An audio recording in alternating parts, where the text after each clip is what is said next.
9 ukupno pjesama. Prva se zove Stoljećima.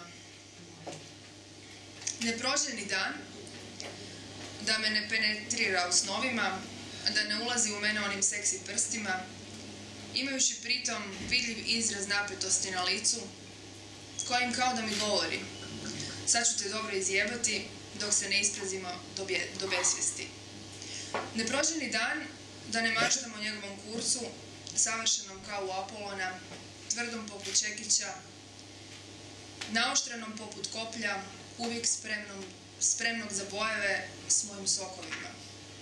Neproženi dan, da masturbirajući ne čeznem za njegovom seksualnom energijom, divljom od najdivlje zvijeri, iskonskom od pamtivijeka, kojom se stvarao i održao čovjek stoljećima.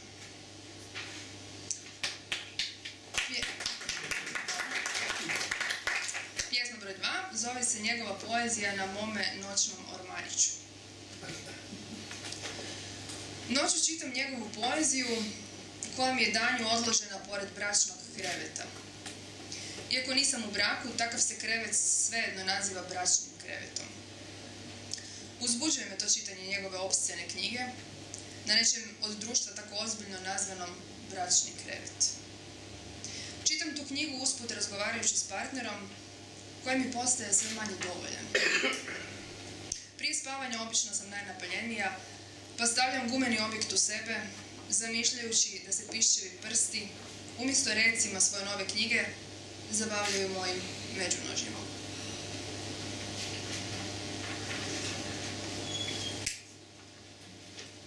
Pjesma broj 3 zove se Hranjenje bogova. Nahrani se na njoj Zeuse, uzmi Afroditi sve što joj pripada, ispijajući zadnju kap iz njenog međunožja. Nahrani se na njoj Jupiteru, uzmi Veneri posljednje dostojanstvo, zabijajući se u nju divljački straga. Nahrani se po njoj Bože, prosi sve svoje svece po njenim grudima i svih 12 apostola po njenim ustima. Ne dopusti joj da kaže ni riječ. Ti si gospodar njezine riječi.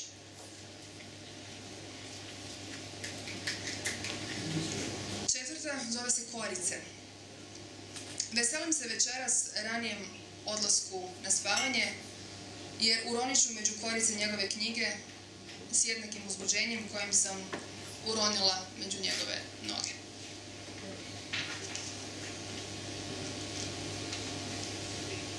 Sljedeći se zove Bio je sladak. Bio je sladak prekjučer kad je rekao da bi mi se svidio njegov sin, jer navodno ima veći kurac od njegovog. Pokazivao mi je onako usput u kafiću, umjesto da se strastveno ljubimo kao prošli put, svoju prošlost, kroz fotografije na mobitelu. Pokazao mi sve njih, i prošle, i sadašnje. Na kraju me pitao jesam li još uvijek s dečkom, ili smo samo cimeri. Kad sam rekla da nisam, upitao me spavamo li u istom krevetu. Kad sam rekla da spavamo, nije vjerovao da se više ne jebemo.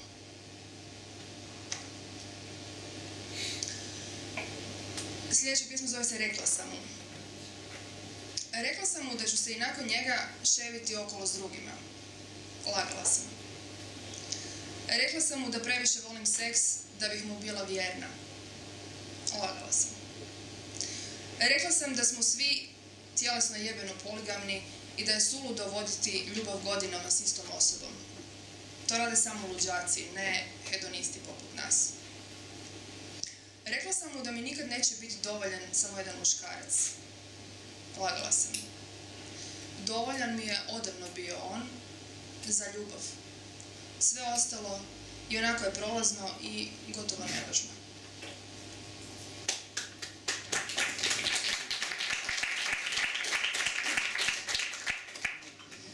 Pretposljednja zove se Donio je. Ovih nekoliko posljednjih napisano prošle godine, inače. Donio mi je vino mirisa ljubičica, kojim smo se decentno gostili satima. Donio mi je čokoladu okusa naranče, nakon koje sam sladila nepse njegovom vižljastom tvorevinom. Donio mi je nju, mladu i mirisnu, ponosan kao da je djetetu darovao željenu igračku. Više od njezinih savršenih guzova palio nas je međusobni pogled, ravno u oči, u polumraku avangardne sobe. I posljednja, barem još dan. Ovaj put pali me način na koji šuti, na koji ne izgovara važne stvari, na koji ništa ne ispituje, na koji mi govori da hodam po sobi gola u visokim petama. Način na koji me gleda i uzdiše, imajući vremena i strpljenja da me cijelu prožme, dok neočekivano ulazi u mene i gosti se nesputano. Način na koji želi da traje, pokušavajući proživjeti svaki dodir kao da je posljednji. I tako opet ispočetka sutradan i dan poslije i onaj sljedeći, bez dana odmora, trudeći se uvijek biti mi u glavi, potvrđujući si da ga trebam, barem još malo, barem još dan.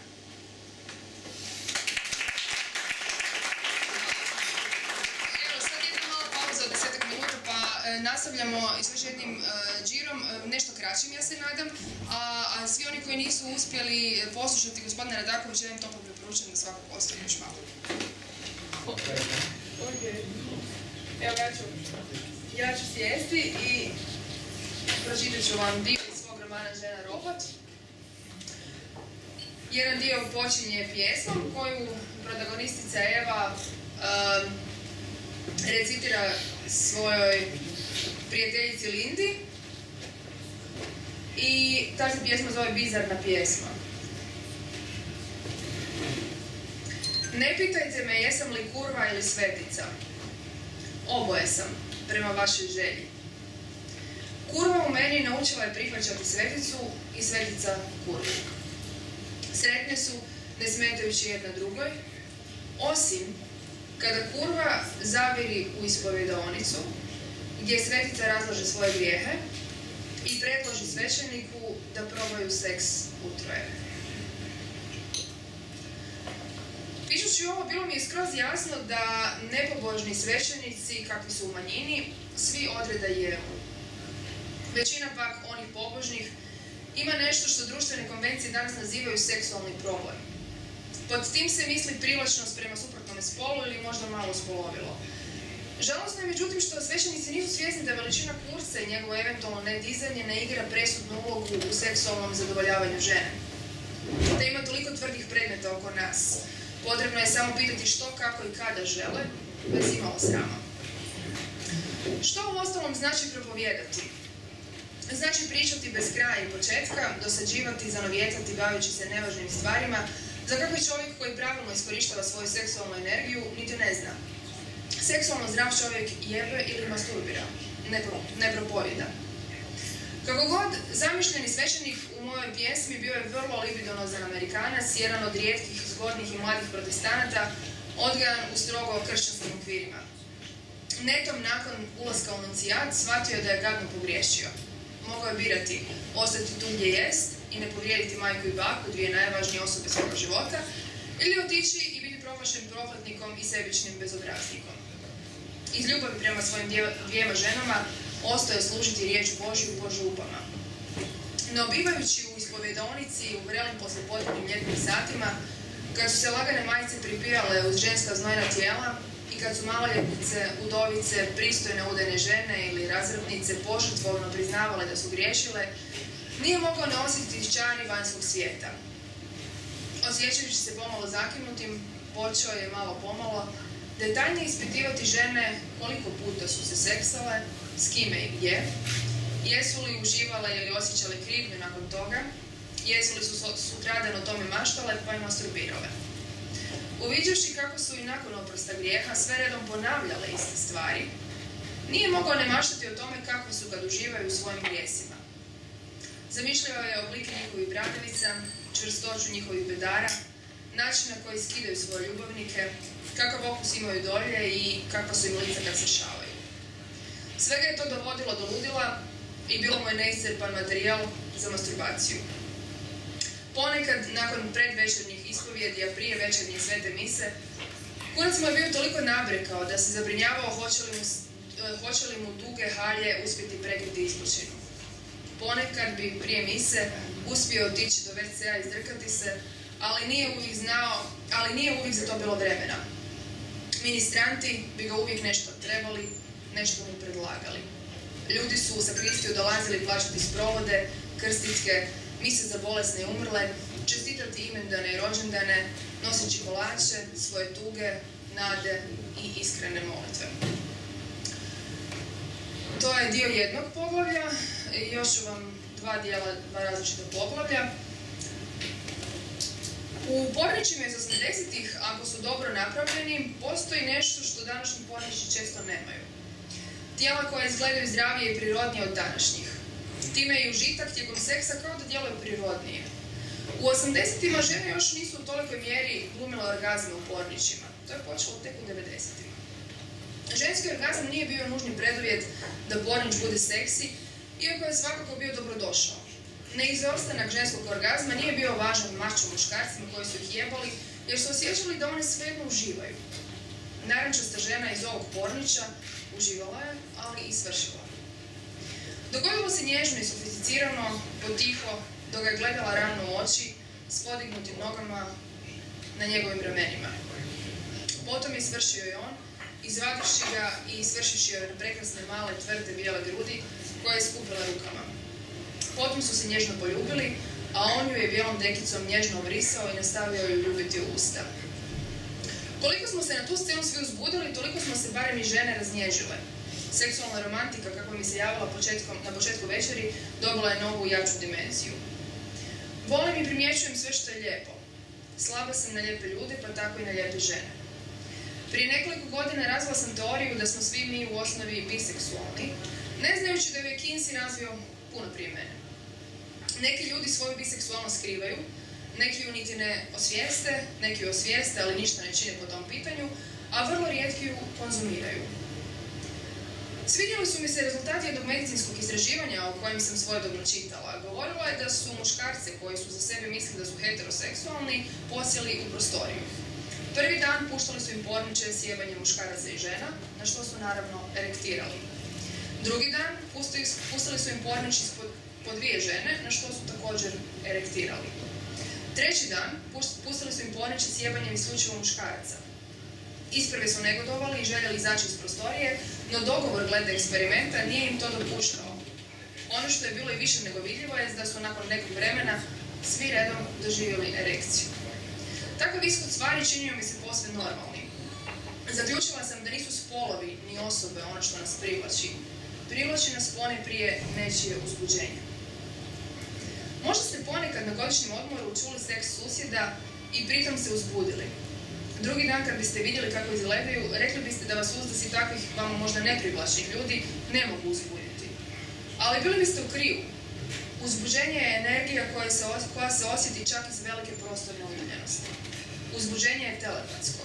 Jednako kao i bol, sreća, tuga i sve ostalo od čega je čovjek sazdan.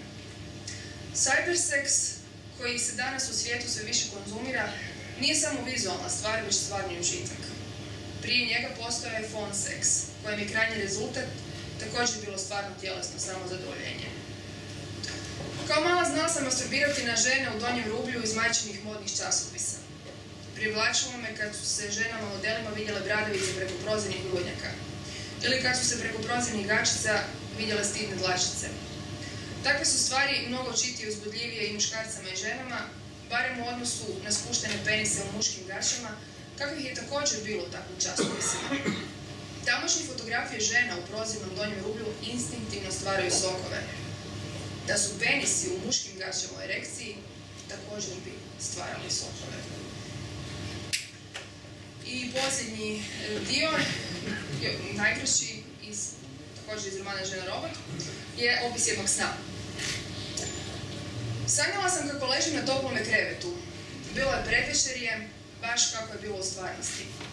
Ono što je bilo drukčije je da je moj klitoris počeo dobivati ljudske osobine. U deliriju nalik psihodeličnoj glazbi polako mi je počeo rasti do neslučajnih razmjera.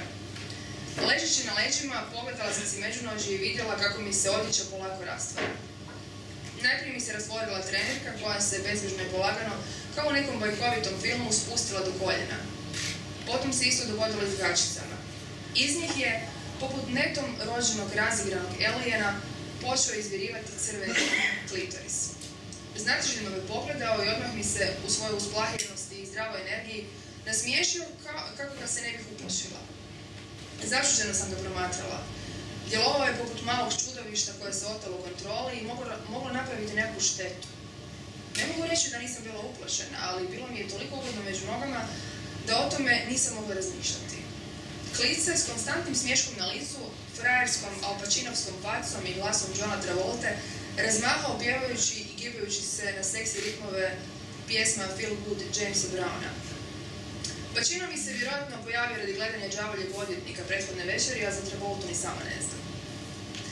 Kako se Klice više mi goljio, rastao i vraže dobro pjevao, tako sam postala sve napaljenija.